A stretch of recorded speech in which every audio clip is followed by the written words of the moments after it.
ini menarik sih, di mana, draft dari RRQ ini cukup oke dari, scaling-annya. Tapi kalau untuk early game mungkin mereka harus lebih sabar lagi, Iya iya. di mana ya mungkin burst damage yang didapatkan dari Kagura cukup oke memang, dan dengan faktor jungle dia bisa banget untuk kacak-kacak di awal. Tapi kalau kita lihat dari CC-nya mungkin dari Ruby, ya dia lebih ke arah apa ya, butuh item dulu, dia butuh beberapa level yang oke untuk bisa menjadi, frontliner. Yang bisa menjadi frontliner. Jadi mungkin kalau kita lihat dari komposisi Araki Mika, early game-nya harus lebih bersabar ya. Jangan terlalu banyak ngeladenin lah ya bisa kita bilang. Karena pasti sih dari Kufra bakalan main-main nih ke hutan. Dengan adanya Kufra ya, dia harus cukup berani seperti tadi yang dilakukan oleh Princess Pau. Oke, last pick Esmeralda ya, udah Waduh. satu-satunya yang lepas dan bisa banget untuk jadi frontliner juga. Lapu-lapu sih masih ada tadi ya padahal ya. Ya, dan jangan salah ini kalau misalkan Esmeralda ini bisa banget nanti dibocorin sama One loh. Jangan salah. Sama One. Jadi sebenarnya masih cukup berbahaya juga ya untuk seorang Esmeralda, di mana One kita tahu dia mempunyai damage yang cukup besar ke arah hero yang tanky. Dan ini dia draft pick dari masing-masing tim antara RRQ Mika dan juga Onyx Zenith di game kedua match pertama kita hari ini. Ayo diramaikan. Butuh banget dukungan nih RRQ Mika biar lebih semangat lagi dong untuk dapetin poinnya, karena ini best of 2 series masih mungkin banget RRQ Mika bisa curi setidaknya 1 poin ya. Oke, dan dari Onyx juga jangan sampai kendor karena bisa banget untuk menyamakan kedudukan di game kedua kali ini. Sekali ini kalau misalnya Onyx menang 3 poin ya, dia bakalan naik di klasmennya dan akan mulai setara dengan teman-teman yang sedang memuncaki klasmen seperti GPX ataupun Beletron. Gue udah melihat di kolom komentar, alhamdulillah hari ini cukup tenang, ternyata tidak terlalu barbar ya para pendukungnya. Bagus banget, tetap respect satu sama lain, dan pendukung GPX seperti biasa udah menunggu sabar ya. Kita akan masuk dulu ke match kita hari ini di antara RRQ Mika versus Onyx Zenith. Jangan lupa diramaikan. 1-0 skornya, tapi kita bakal melihat nih di game itu akan sepanas apa. Sementara kalau kita lihat ya Goldland pasti diisi sama marksman-nya, ini bakal menjadi fight marksman yang cukup alot sebenarnya, di mana Brody ini bisa dibilang landingnya cukup kuat. Brody lainnya cukup kuat, jadi mungkin harus lebih bersabar lagi dari seorang One. At least mereka sama-sama investasi lagi yang cukup baik. Dan Princess Pau kali ini sebelum didatengin ke arah hutannya, sebelum dilakukan invasi, mungkin dari seorang mainnya bakal coba untuk keblok dulu rotasi dari seorang Princess Pau. Oke, nggak dikasih masuk lagi ke arah red buff-nya, nggak mau sampai momen kejadian di game pertama terulang lagi. Sementara kalau kita lihat di mid lane, ini match up antara Kagura dan Parsia. Sebenarnya kalau di awal banget, Parsia masih bisa oke sih, sampai level 4 nanti. Betul sekali, mungkin dari segi range juga sama-sama cukup jauh ya dari Jogoy dan juga seorang Alin siap-siap untuk clearing wave. Cuman mungkin lebih bergerak ke arah seorang Alin, rotasinya bakal lebih cepat dipegang sama Alin. Kali ini kalau kita lihat itu dari seorang Mai dan Princess Pau benar-benar jalannya bersamaan ya, mirroring banget gitu. Princess Pau kemana diikutin. Oke, tadi Revenge coba menabrak sama Princess Pau tapi tadi belum connect, ternyata bouncing ball coba digunakan terlebih dahulu oleh seorang Mai. Yes, dan untuk early game masih bakal pasif sepertinya untuk dari kedua tim. Paling nggak dia butuh level 4 lah. Dari Kagura atau dari Parsianya. Mungkin Balmon bisa lebih agresif daripada Karina. Ditungguin dong. Buat buffnya ditungguin. Benar-benar nggak boleh, namun ada Tower Defense yang menyambar kali, dan lethal counter yang berhasil mengamankan gold buff. Coba diputar dulu dan langsung milih untuk mundur. Ditungguinnya benar-benar berdiri ya. Benar-benar ditungguin di depan muka gitu ya. Nggak dibiarin dikasihin ke teman-teman dari Onyx Zenith. Dan dengan satu lethal counter berhasil didapatkan. Tapi nanti Kelar sudah mulai tercicil oleh seorang Yogoy. Tapi Princess Pau kalian sudah dapat dengan seorang Kelar. Lumayan ke Princess Pau di early game, karena dari Princess Pau juga belum punya beberapa item yang cukup untuk di-ban. Tapi Alin kali ini cukup low, masih berhasil untuk mundur. Akankah didai, dan hati-hati mau kembali harus, tapi first blood berhasil didapatkan dan ditukar dengan kematian seorang Princess Pau. Nice play dari seorang Alin, seenggaknya bisa untuk narik Princess Pau masuk ke arah dalam. Dan ngebaying time juga, tapi Turtle kali ini coba di zoning, ada Tiny Rex juga coba digunakan, Ical cukup selesai, dan Turtle berhasil didapatkan oleh seorang Lele Pingkan. Bakalan coba untuk mundur kah? Feeder airstrike-nya dibuka kali ini, nggak bagus banget buat dimajuin, dan dengan darah yang udah tinggal sedikit, kemudian Lele Pingkan berhasil di take down oleh seorang Crunchy. Oke, dan walaupun berhasil mendapatkan turtle ya, tapi kalau memang ke take down juga buff turtle jadi nggak efektif. Paling nggak dia masih bisa dapetin gold yang dibagi sama teman-temannya. Namun kita lihat di bottom lane ini dengan sangat nyaman dia nge-DPS ke arah gold shieldnya, dan ini memperkaya dirinya juga. Karena memang dari One sendiri ketika dia udah punya 2 item mungkin itu bakal berbahaya banget sih impactnya.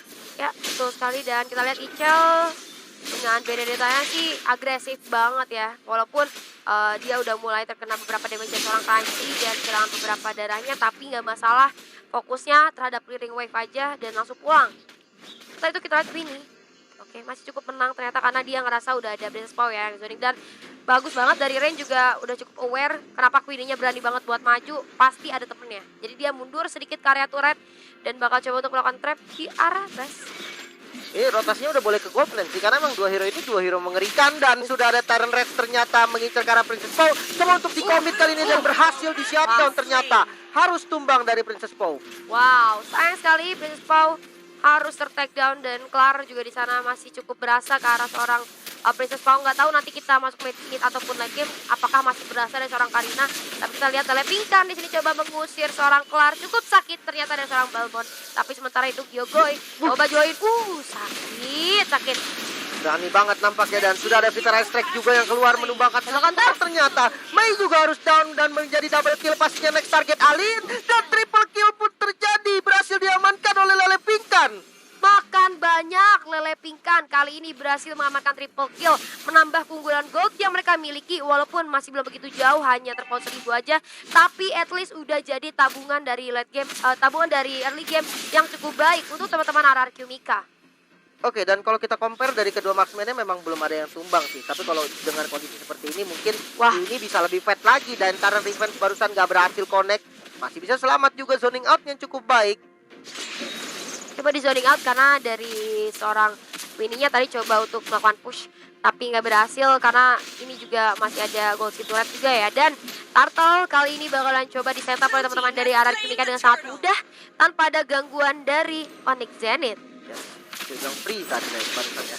Sementara kalau kita lihat di top lane, wah ini Ichel dengan Benedetta-nya juga benar-benar bisa banget dia untuk match up sama Esmeralda. Walaupun ya kalau memang untuk di awal banget mungkin dengan strategi motong wave itu emang strategi terbaik sih untuk Benedetta sendiri.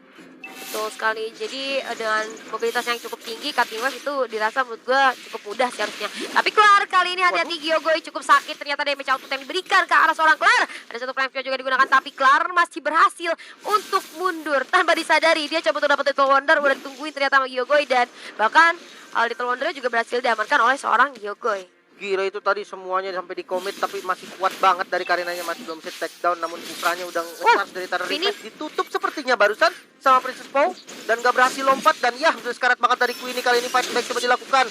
I'm offended, balik lagi langsung dikasih corruption strike dan belum ada inisiasi berlanjut. Wow, coba ditetes lagi kali ini namun tidak berhasil mendapatkan kill. Flame shot pun keluar namun belum ada kill yang terjadi. wow, hampir aja tadi dari seorang Rain ya. Tadi kalau gue lihat sakit juga ternyata dari seorang Ruby-nya ya. Pas I'm Offended juga berasa, tapi kita lihat ternyata lagi-lagi Kagura menumbangkan satu player. Dan juga ada counter yang berhasil mendapatkan seorang Mai. Kali ini Clar kayaknya harus lebih bersabar lagi karena dua player bahkan dari Onyx Zenith sudah tidak ada.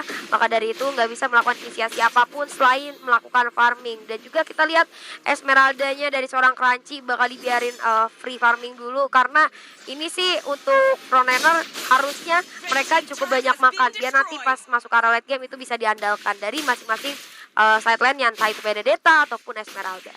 Oke, dan berhasil mendapatkan satu turret, ini memantapkan keunggulan gold dari Queenie. Ini harusnya dia udah menjadi satu item, dua item, mungkin udah ngarah ke arah 3 item di menit yang ke-7 dengan keunggulan gold yang hampir sekitar 2000 lebih dari teman-teman RRQ.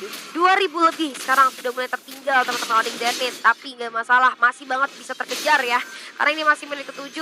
Tapi berbahaya, Ichel harus mundur dulu karena udah cukup sakit ternyata dari seorang Rain. Dan ada Turtle kali ini yang coba di setup oleh masing-masing tim. Apakah bakal coba dimulai oleh seorang Rain? Tyrant Revenge berhasil mengenai satu player. Tyrant juga menyusul, tapi ada Peter Strike coba zoning out, dan juga ada sebelah kiri kita ada Crunchy coba masuk ke area pertarungan, tapi Queenie lagi free hit banget di arah belakang. Mainnya udah lo banget, harus mundur terlebih dahulu. Hati-hati, kita lihat, aduh Queenie terlalu depan, sakit banget, dan berhasil ke down ternyata dari seorang Queenie oleh Crunchy. Oke, dan Telepingkan pun menjadi next target kali ini, masuk dari Ichel dengan final blow-nya. Coba untuk membelah kali ini positioning dari teman-teman Onyx, namun Princess Pow tetap harus tumbang, begitu juga dengan Gyogoi. Masih coba untuk diteruskan, ternyata harus tumbang 4 bahkan pemain dari RRQ. Yes, 4 player dari RRQ Mika berhasil menemui ajalnya, tapi kita lihat di arah mid lane kayaknya bakal coba dikomit aja dari seorang Benedetta. Apakah masih bisa berhasil bertahan? Ical harus menunggu Crunchy, ternyata masih lapar, coba dikejar nggak bisa dan harus mundur. Wah, ini keunggulannya sih mantep banget nih dari Onyx. Dia dapetin turtle, dia dapetin mid turret. Ini visionnya lebih besar lagi, dan dengan ada buff turtle harusnya pressure juga lebih galak sih. Dan goldnya sekarang sudah seimbang. Tadi kita baru bilang 2000 gold masih bisa banget buat kekejar, dan Yas langsung kekejar ternyata sama teman-teman dari Onyx Zenith dengan adanya satu blunder. Dimana kalau menurut gue tadi dari Queenie-nya terlalu maju ya, mungkin terlalu offside seorang diri tanpa adanya backup, padahal teman-temannya udah cukup low. Oke, mainnya tadi dibuat low gitu kan sama Queenie. Tapi nggak bisa karena masih ada Crunchy yang cukup tanky di arah depan. Oke, Ichel nggak pakai Bloodlust, dia pakai War X tadi seharusnya. Karena memang sustainable kelihatan banget sih, spell skill-nya nggak kurang banget, hanya mengandalkan Emblem Fighter. Tapi it's okay, karena memang damage yang dia punyai juga bukan main-main. Karena dengan adanya War X, maka Benedetta-nya ini bisa banget untuk ke damage. Dan Tyrant Revenge dari Mei yang barusan nggak berhasil connect, ini bakal coba untuk zoning aja. Cuma untuk mengarah ke arah turretnya, coba paksa clear kali Spider Blow keluar. Coba untuk fokus ke arah minionnya dan berhasil di defense. Oke, dari Ical masih berhasil untuk defense dengan kelincahan gerakannya ya. Sementara itu ada Falling Star Moon, coba digunakan kalah seorang. Queenie harus mundur terlebih dahulu, udah cukup banyak kena pressure, tapi terkena emo dari seorang Mai. Coba kabur dengan bouncing bownya di arah belakang. Ali coba backup tapi nggak bisa karena ada lethal counter yang berhasil menumbangkan seorang Mai. Oke, padahal dia punya flicker, tapi dia nggak mau ngebuang flickernya mungkin buat escape. Flickernya mau digunakan buat offense nanti. It's okay, harus tumbang dari Mei. Namun kali ini turret di arah top lane yang dituju dari teman-teman RRQ. Coba di defense kali ini sudah ada dua pemain dari Onyx yang siap untuk melakukan defense, dan sudah ada Falling Star Moon keluar dan belum ada inisiasi berlebih karena klip ke minionnya udah di clear. Yes, somehow kita lihat di area bottom lane dari seorang Ical coba untuk melakukan split push aja karena dirasa udah gak terlalu worth untuk fight 5 versus 5. Sementara kita lihat juga goldnya sudah mulai muncul dari Onyx Zenith, bahkan hanya tertinggal berapa ratus aja. Dan outer turret di arah top lane kayak bakal coba di commit range seorang diri. Menurut gua mending mundur aja daripada dipaksakan. Hati-hati, baru aja gua bilang jangan dipaksakan. Oke, dan ya dia tadi coba untuk melakukan defense, untungnya nggak di commit tadi dengan corrosive track yang agak salah. Sementara kalau kita lihat di sisi lain, Ichel sebenarnya lagi dikejar tadi sama Karina. Tapi ya dari Benedetta mobilitasnya tinggi banget, nggak gampang untuk dikejar, jadi masih aman. Kecuali mungkin pakai Ardos ya, masih bisa dikejar. Tapi akhirnya Bloodlust belum mau dibikin. Bahkan ini menarik sih, build item dari Ichel, dimana yang biasa kita lihat Benedetta menggunakan Bloodlust, dan kali ini dia langsung bikin dua item defense dengan satu item offense, yaitu War X. Item yang menarik dari seorang Ichel, dan kita lihat kali ini hati-hati Mai berjumpa dengan seorang Fiskpau di area river, bakalan coba untuk dipukul juga oleh seorang Queenie. Ini sih kita kalau lihat one-one ya, dia mukul loncat. Sebenarnya pusing ya kalau menangkap one-one, tapi balik lagi kalau posisinya terlalu offside juga bisa dengan gampang. Kayak Kufra bakal susah sih nangkap seorang Queenie kalau dia lagi ngelakuin basic attack gitu kan. Dan kita lihat kali ini Lord coba di reset aja, udah setup juga 3 player dari RRQ Mika. Hanya mencari info aja menurut gua, dan hati-hati Kelar kali ini sudah mulai terdeteksi, terlihat oleh teman-teman dari RRQ Mika. Oke, dan Mei dengan Tyrant Revenge yang belum berhasil connect ke arah siapa-siapa. Tapi keuntungannya ada Benedetta tuh kayak gini nih. Jadi dia bisa banget untuk manjangin lane, dan ketika udah kelar itu dia join ke arah fightnya tuh cepat banget. Dia bisa menggunakan semua skill yang dia miliki untuk join ke arah team fight, dan ini dia mungkin kenapa Benedetta di ban terus kali ya. Kalau misalnya ada RRQ dan juga AE. Karena kalau menurut gua hati-hati, tapi kita balik lagi dulu ke arah team fight, di mana Kagura berhasil menumbangkan seorang Kufra. Ada Vidra yang dibuka untuk zoning out, tapi nggak mengimpakkan apa-apa karena dari Maya juga sudah hilang ya ternyata dari Lane of Down. Oke, dan Lordnya kali ini mulai terekspos, namun mid turret yang dituju, dan sakit banget damage dari Gyogoi. Langsung ngebas ke arah dua pemain, dan harus tumbang juga menjadi total 3 pemain yang tumbang. Kali ini Kelar terlalu off position, coba dikejar lagi. Kali ini sudah ada one-one yang coba di DPS, cukup sakit emang, dan masih bisa crossbow tank, masih bisa selamat, dan Lord yang terbuka kali ini bakal diinisiasi dari RRQ Mika. Wow, bagus banget dari seorang Queenie ya. Darahnya tinggal 1 bar, tapi ada crossbow of tank juga tadi yang untungnya bisa korek ke arah seorang Kelar, membantu teman-temannya juga. Dan sayang sekali Kelar tadi ketika temannya udah gak ada 2 player, dia terlalu memaksakan untuk zoning ya. Kita tahu Karina bisa untuk dibilang jadi assassin yang tanky, tapi balik lagi 5 player sih ya tetap susah ya Pak ya. tangki-tangkinya tangki 5 yang gebukin gitu kan. Apalagi tadi posisinya dari one-one-nya juga nggak bisa digebuk balik kan. Ketika stacknya udah pecah semua di crossbow of tank nggak bisa dibales, ya udah. Jadi harus tumbang makanya dari kelar. Iya, maka dari itu mungkin dari teman-teman Onyx Zenith harus memperkecil kesalahan-kesalahan seperti tadi ya. Dan kali ini Rain menjadi incaran dari seorang Ichel. Ternyata udah dapat player yang backup dan Ichel langsung connect untuk mundur aja. Nggak bisa untuk dipaksain. Tapi kelar ternyata berhasil tertarik oleh seorang Ruby. Bakal coba dipaksain. Ethereum Rain juga berhasil connect. Ini resetnya dipakai untuk zoning out. Tapi Kaguranya berhasil ter-pack down. Princess Pow udah cukup low. Hati mundur dulu. Queenie coba backup. Tapi teman-temannya ternyata sudah mundur kali ini. Kehilangan satu pemain dan kali ini defense dari Onyx harusnya lebih prima lagi, di mana posisi dari jumlahnya juga menang. Sementara kalau kita lihat dari Ichel, dia sibuk banget untuk di top lane, dia memancing untuk teman-teman dari Onyx harus ada 1 atau 2 pemain bahkan yang defense di arah lane yang dia push. Ya betul banget, satu distraksi yang cukup baik ya. Setelah itu ini Lord pertama sih harusnya masih mudah buat dihancurkan. Oke, dan udah mulai ditabrak kali ini namun minionnya nggak ada. Sakit banget ternyata Mei-nya nggak bisa TB, itu ada crossbow oteng. Masih bisa selamat juga, damage yang belum terlalu sakit dari Queenie. Tone part memory dan 1 hit lagi mungkin harus bisa selamat ternyata dari Ichel. Sayang banget tadi ya dari seorang Mai hampir saya take down lagi dan lagi. Ini one-one-nya udah lumayan berasa. Mungkin menurut gua dengan adanya Esmeralda-nya harus bisa cari one-one-nya dulu biar formasi dari RRQ Mika-nya itu terpecah. Karena kalau kita lihat dari tadi itu dari seorang Queenie-nya itu bener-bener terjaga banget di tengah-tengah teman-temannya gitu. Bisa dibubarkan formasinya dengan cara ya Esmeralda ya mungkin masuk ke arah belakang dengan Polycarpun atau dibantu dengan feeder strike juga. Tapi kali ini Mai harus dulu dengan bouncing ball. Bakal ditarik lagi oleh Princess Pow. Kali ini Tyrant Range berhasil kena, dibuka feeder strike. Coba dipukul mundur teman-teman dari RRQ. Tapi ternyata counter berhasil menumbangkan seorang Mai 405 kali ini. Ini Mai nggak bisa nebel lama-lama sih, karena memang lethal counter ini benar-benar bisa ngebocorin dan stacknya udah lepas semua. Namun crossbow of tanknya delay dari Queenie, jadi udah nggak bisa buka crossbow of tank lagi. Ya balik lagi ke Mei, dia nggak boleh banget untuk nebel damage terlalu lama karena lethal counter gampang banget nge-beat up. Dan kali ini Ichel coba ngebelah posisi teman-teman dari Onyx dengan final blow. Sementara ada Emo Vendetta yang nggak berhasil connect tadi dari Princess Pow. Oke, di sini teman-teman dari RRQ Mika sih gue rasa bakalan terus berada di area sini sih untuk dorong wave-nya.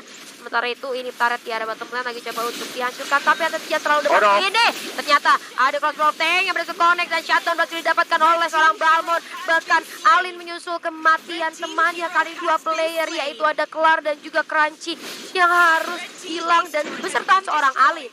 Oke, base-nya mulai terbuka. Kali ini menyisakan Mei bersama dengan Rain. Ini bakal susah banget dan turret dikeluarkan, cuman belum berhasil optimal kali ini dan masih menyisakan 1 pemain. Fokus ke arah base-nya nampaknya dari teman-teman RRQ. Tidak ada minion. Sabar, tahan emosi, dan kali ini sedikit banget damage masuk oleh Rain dan 2-0 Israel. RRQ Mika berhasil memenangkan match pembuka kita. Wow, match pembuka kita dikasih 2-0 oleh teman-teman RRQ Mika. Ini menjadi bekal yang cukup baik buat teman-teman RRQ Mika, di mana di klasmen mereka kan lagi tertinggal dengan 1